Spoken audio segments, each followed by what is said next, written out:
When I first started running, these were my 3 PRs.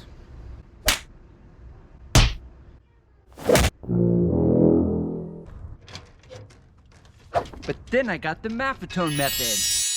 And now look at me.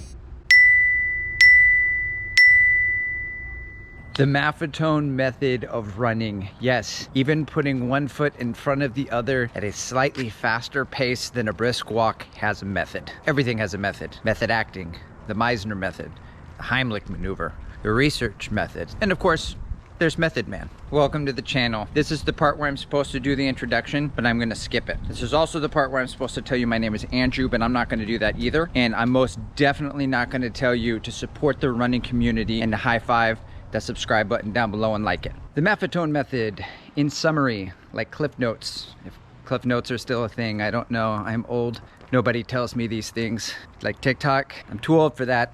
Not my tempo.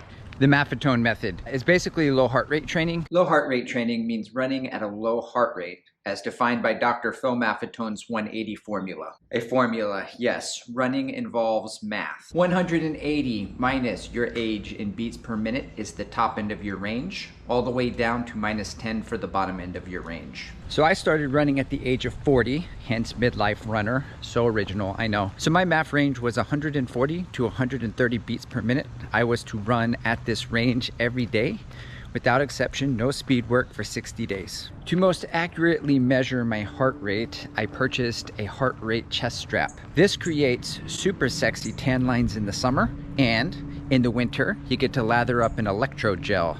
My wife is absolutely thrilled that I became a runner. So what does it look like to actually run the Maffetone Method?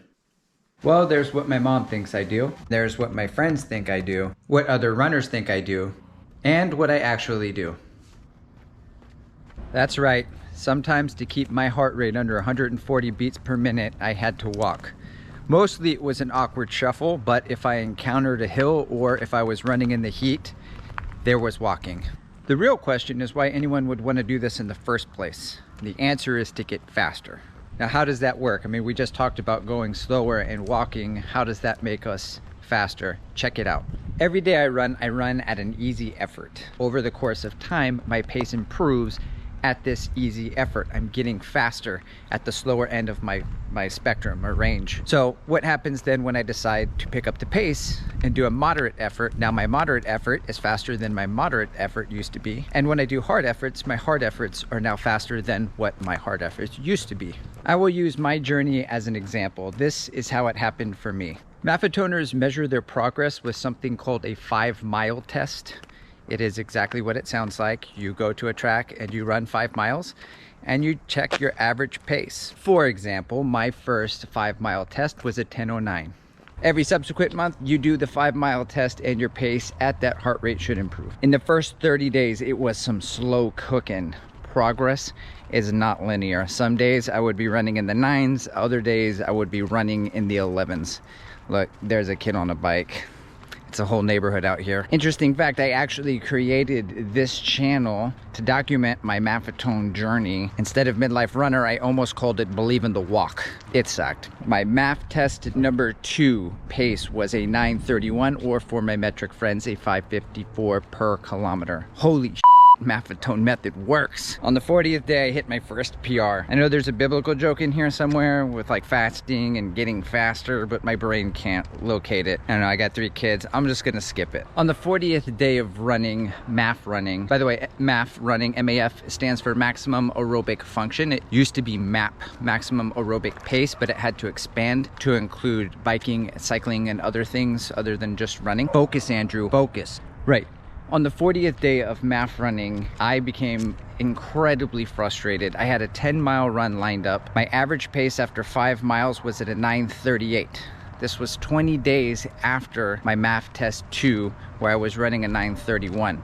Progress is not linear, and I was super frustrated. So I decided for the next 4 miles, I was gonna run at my max aerobic function plus 15 beats a minute, and that was around 8:10 mile. And for the 10th mile, the last mile of my 10-mile run, I decided to go for it, an all-out mile, and I ran a 6:14 mile, which was a 33-second PR.